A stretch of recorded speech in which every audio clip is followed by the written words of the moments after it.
He's an elite all-time great mid-range shooter. He's an all-time great rim finishing driving guard. He's shooting almost 40% from three. He's so good at this stuff because he foul baits like crazy. And if you touch him even a little bit, the rest will go. It's so frustrating to play this team because they foul a ton. You know, they really do. They foul all the time. And then, you know, you can't really touch Shai. We've all seen the memes. I just turned this game on and Shai's already at the line. We've all seen coaches, prominent figures in basketball, and members of every fan base tell us that you can't get anywhere near the guy without fouling him. Just last month against the Warriors, yet another clip surfaced of Shai getting a phantom foul call, prompting a theatrical reaction from Golden State's bench. Except it wasn't a phantom foul call. Not only did Al Horford graze him near the elbow during his upward motion, which is an automatic whistle, from this angle you can see contact initiated by Horford the entire time, which is probably why Steve Kerr opted not to challenge despite being flabbergasted. But what about the other 10 times he got to the line? Weren't those illegitimate? He only attempted 7 free throws. He also attempted 7 the game before and the game before that. Since the start of December, he's averaged about 8.5 free throws, which isn't even enough to get him in the top 5. Here's a look at how often each player has shot the ball inside the arc and how often they've gotten to the line since December 1st. Naturally, there's somewhat of a correlation. The more 2s you shoot, the more you get fouled. But a few guys break the mold. Some have averaged nearly as many free throws as 2s, notable names being Denny Avdia, James Harden, and Luka Doncic. On the flip side, a more contact-averse creator like Maxey falls below the trend line, as well as a play finisher like Anthony Davis, who has a majority of his shots assisted on. With all of that in mind, can you guess where Shai lands? If you said barely above the trend line, averaging almost twice as many 2s as free throws, you'd be correct. Surely his scoring production has suffered as a result of not getting an outlandish whistle, right?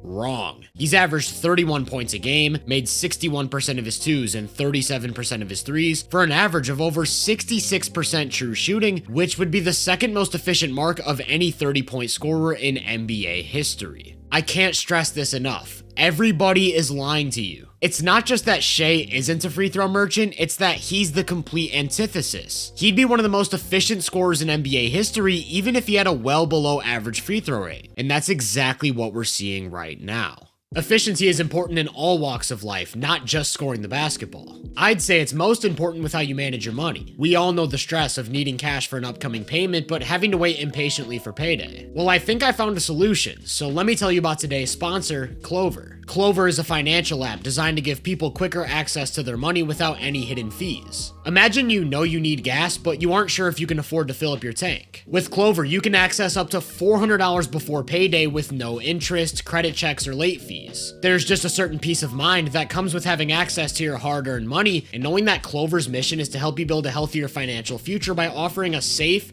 transparent, and fair alternative to predatory payday loans. Short on cash? Access up to $400 with no credit check or late fees. Click the link below so they know that I sent you. And if you decide to try it out, let me know down in the comments how Clover's efficiency worked for you. Because efficiency, or making the most of the opportunities you're given, is the name of Shai's scoring game. There have been 92 30-point per game seasons since 1947. The last 3 from Shai rank 65th, 68th, and 71st in free throw attempts. Of course, that includes the gargantuan foul drawers like Wilt, Giannis, and Embiid, so what if we limit that to just guards? Now we're working with a list of 49 seasons. Shai's free throw ranking? 32nd, 33rd, and 36th. In the last 3 years, he hasn't even had an average free throw rate relative to how many points he's scoring. What's so fascinating though is that his playstyle is exactly what you'd expect from someone who gets to the line a ton. For starters, he's looking to drive the ball literally every single time he touches it. These drives are wildly successful for a number of reasons. Number 1 is his change of speed. Nobody can stay in front of him because of his unique ability to start and stop on a dime, which forces defenders to claw, grab, hold, and everything in between. Number 2 is his handle. He might have the most secure handle of any player his height in NBA history, which allows him to get wherever he wants on the court, whenever he wants with a live dribble, while seemingly never turning the ball over. Going back to those 30-point per game seasons, he's averaging 2.1 turnovers, the least of the group. That breaks his own record of 2.2 in 2024, which isn't too far from the 4th place mark of 2.4 from last year. The only player who even comes remotely close to matching Shai's consistency in terms of turnover suppression was Michael Jordan, who also scored the ball in a similar fashion. Shai doesn't have the high-flying acrobatics of Mike, but what he does have is the balance, flexibility, and length needed to make seemingly inhuman movements on the court look routine. There's no shortage of ways he can bend, twist, or fold his body while remaining in complete control, which in unison with the handle and change of pace allows him to create separation in ways we've never seen. And it's not like this comes at the sacrifice of strength. He's got a sturdy core and uses his shoulders as weapons to get into the chest of defenders, bump them off their spot, and get where he needs to go. Many would say that these should be called offensive fouls, and while some, by definition, could be, if your complaint is that Shai gets away with a lot on offense, chances are you're more upset with the rules than the player, because guys like Denny Avdia, Zion Williamson, and Jalen Johnson are every bit as violent with the way they initiate contact. Everything I've talked about up until this point is what helps Shai get to high value spots on the court. You can make a legitimate argument that there's never been a player better at getting wherever he wants to go inside the arc. He's got all of the athletic qualities, the finesse, the handle, and maybe most importantly, the mental processing to put all of these traits to use as he reads, reacts, and counters everything defenses try to do. Then the final piece to the puzzle is his touch. Whether it's a crafty layup, a short floater, or the most difficult mid-range jumper you've ever seen, he's simply one of the most effective, consistent, inevitable shot makers in NBA history. Just think about it this way. Throughout the course of a game, on average, he's going to take about 5 shots at the rim and convert 71% of them. If you're able to keep him away from the basket, he'll convert 55% of his mid-range jumpers, which he can get to basically at will. And in the ultra rare event you're able to keep him from getting inside the arc entirely, he's attempting about 3.5 off the dribble threes and hitting them at a 39% clip.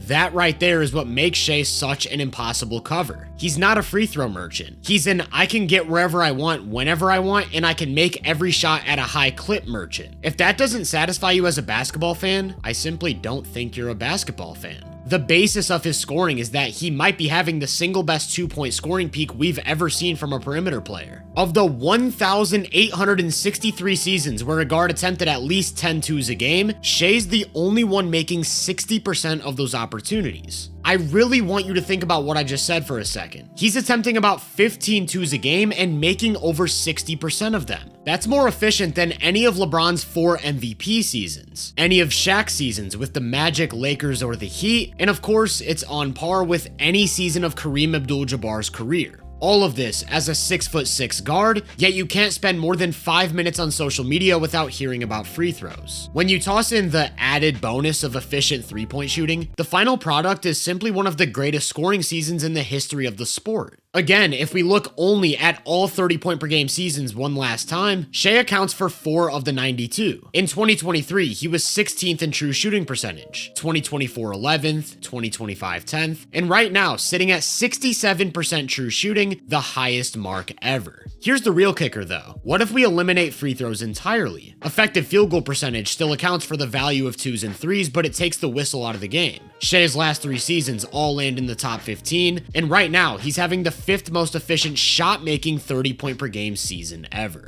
Alright, that's enough about how his scoring stacks up historically. What about how it stacks up against the league right now? Here's a look at how every player is scoring this season. From left to right is how many points each player scores every 75 possessions they're on the court, and from top to bottom is how efficient they are. 3 players stand alone as complete outliers. Jokic is the king of efficiency, Giannis is hitting historic volume, and Shai finds his way into the mix, scoring at a level that's only been matched by the best of the best. When you're that good at putting the ball in the basket while never turning the ball over, and actively creating high quality shots for the guys around you, that's how you become an all-time caliber offensive player. And the manner in which he does it is what allows OKC's roster construction to work. Have you ever wondered why they're able to play 3 or 4 all-defensive caliber guys at the same time, most of which are limited offensively? It's because of Shai's ability to break down any defense with the ball, regardless of the way the offense is set up, how many weapons he's got, or how much space he has to work with. That's why when he's been on the court this season, they're posting a 123 offensive rating, good for the 95th percentile, despite almost every lineup gearing towards defense. And when he's been on the bench, just an offensive rating of about 113, which is about 3 points worse than the league average in the 23rd percentile. The reality is that if the Thunder weren't so dominant during Shai's minutes, nobody would even care to talk about the free throws. So next time you hear somebody calling him a free throw merchant, just remember that he probably scored 30 on their favorite team. It was probably a dominant win for OKC, and it will happen again.